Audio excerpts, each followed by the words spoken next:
प्रबाद पुरुष विजु पट्टनायक 110तम जन्म जयंती Brahmapur BJD पक्षरु base आडंबर सहकारे पालित हो जाइछि।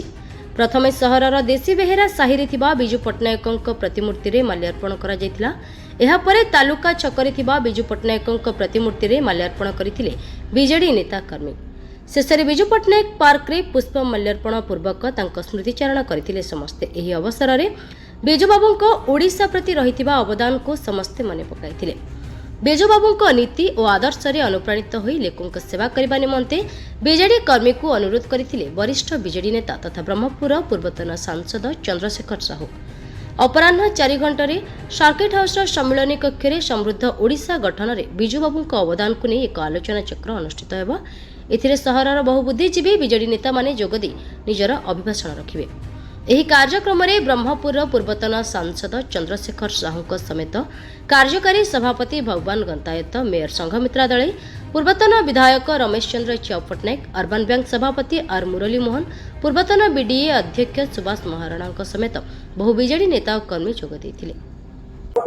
ଆଜି ବିଜୁ ଜନତା ଦଳ ପାଇଁ ବିଶେଷ କରି ବିଜୁ ଜନତା ଦଳ ପାଇଁ ଏକ ବିଶେଷ ଦିବସ। ଆଜି ପ୍ରବାଦ ପୁରୁଷ ଭୂମିପୁତ୍ର आधुनिक कलिंगर आधुनिक ओडिशार निर्माता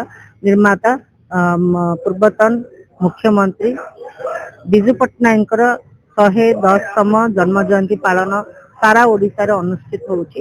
एही संक्रांत रे आपण देखुथिबे आज समस्ते ब्रह्मपुर विजु जनता दल एकाठी प्रति प्रतिमूर्ति रे माल्यार्पण करबा सहित तांको आमे नमन करिथिलु एवं संध्या 4टा बेले आम मानकर सर्किट हाउस रे विजु बाबूंकर जहा स्मृति अछि से स्मृति तो अति अनन्य एवं बहुत व्यक्ति अछंती जो माने ता ऊपर आलोकपात मध्य करिवे ताकू नै कि आमे गोटे स्मृतिचारण सभा अनुष्ठित करूछु।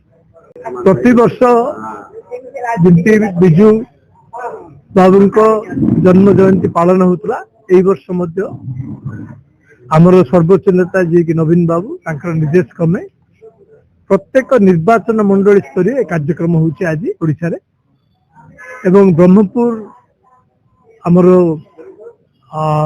विधानसभा निर्वाचन मंडल रे आज कार्यक्रम थिला। ये कार्यक्रम आगु गोटे प्रस्तुति बैठक होता और निष्पत्ति प्रकार आज सकालू देशबेरा साहिरे जो विजु बाबू प्रतिमूर्ति अच्छी से पुष्पमाल्य दिहला। आस्का रोड रे तांकर प्रतिमूर्ति अच्छी पुष्पमाल्य दिहला एवं विजु पट्टनायक जो पार्क ये कॉर्पोरेशन रोड रे ये प्रतिमूर्ति रे पुष्पमाल्य अर्पण करागला।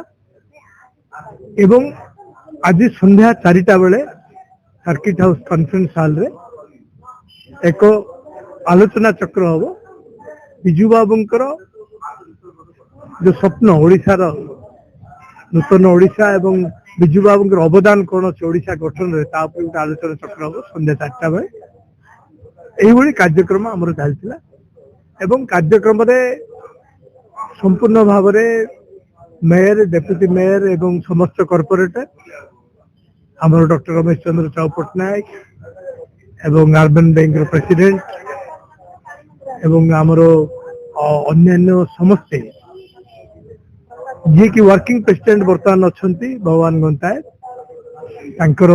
तत्वावधान नेतृत्व रे ये कार्यक्रम है समस्ते अंशग्रहण करथिले। सबु वर्गर छात्र युव महिला समस्ते अंशग्रहण करथिले एवं समस्त मिलकर कार्यक्रम होता एवं संध्यारे जो कार्यक्रम हम से अति माने उत्पादपूर्ण आलोचना चक्र हम। आज विजु जयंती जयंती सारा ओडिशा रे प्रत्येक जगह पालन कर ब्रह्मपुर सहर विजु जयंती को पालन कर कन्स्टिट्यूएंसी वाइज कर जो निर्वाचन मंडल वाइज कर सका डॉक्टर च्याउ पट्टनायक पूर्वतन एमएलए पूर्वतन सांसद मंत्री चंद्रशेखर साहू मेयर मेयर संघमित्रा दले समस्त उपस्थित उपस्थित रही कार्यक्रम को सफल करते समस्त मो तरफ दल तरफ ज्ञापन करते धन्यवाद। आज विश्वविख्यात विजु बाबूंकर 110तम जयंती ବିଜୁ ଜନତା ଦଳ ତାଙ୍କର ଆଦର୍ଶରେ ଅନୁପ୍ରାଣିତ ହେଇକି ଆଜି ବିଜୁ ଜନତା ଦଳ ଗଠନ କରାଯାଇଛି। ପ୍ରତି ନିର୍ବାଚନ ମଣ୍ଡଳୀରେ ଆଜି ବ୍ରହ୍ମପୁର ସମେତ ଓଡ଼ିଶାର 147 ନିର୍ବାଚନ ମଣ୍ଡଳୀରେ ଆଜି ବିଜୁଙ୍କର ଜୟନ୍ତୀ ମହାସମାରୋହ ପାଳନ କରାଯାଉଛି। ଆଜି ସକାଳେ ଦେଶବାର ସାହିରେ ବିଜୁବାବୁଙ୍କ ପ୍ରତିମୂର୍ତ୍ତି ସେଠି ମାଲ୍ୟାର୍ପଣ କରାହେଲା। ଏଥିରେ ଆମର ମାନ୍ୟବର ଚନ୍ଦ୍ରଶେଖର ସାହୁ, ମାନ୍ୟବର ଆମର ସଂଘ ଦଳୀୟ ମେୟର ଆଉ ୱାର୍କିଂ ପ୍ରେସିଡେଣ୍ଟ ବିଜୁ ପଟ୍ଟନାୟକ ପାର୍କରେ ମାଲ୍ୟାର୍ପଣ କରାହେଲା ବିଜୁବାବୁଙ୍କର ପ୍ରତିମୂର୍ତ୍ତିରେ। ତା ସହିତ ବର୍ତ୍ତମାନ 4ଟା ବେଳେ ଗୋଟେ ଆଲୋଚନା ଚକ୍ର ବିଜୁବାବୁଙ୍କର ଜୀବନୀ ଉପରେ ଗୋଟେ ଆଲୋଚନା ଚକ୍ର ପାଳନ କରାହବ। ଏଥିରେ ବିଶ୍ୱ ବ୍ୟକ୍ତିମାନେ ତାଙ୍କ ଜୀବନ ମାନେ ଯେହେତୁ ବିଶ୍ୱବିଖ୍ୟାତ ଥିଲେ, ତାଙ୍କର ଯେତେବେଳେ ମୃତ୍ୟୁ ହେଲା 3ଟା ଦେଶ ପଚା ପଡ଼ିଥିଲା, ତେଣୁ ତାଙ୍କର ଏତେ ବିଜୁବାବୁଙ୍କର ଏତେ ବିଶ୍ୱବିଖ୍ୟାତ ତାଙ୍କୁ ସମ୍ମାନ ଦେବା ପାଇଁ ଆଜି ଗୋଟେ ଆଲୋଚନା ଚକ୍ର ପାଳନ କରାହବ।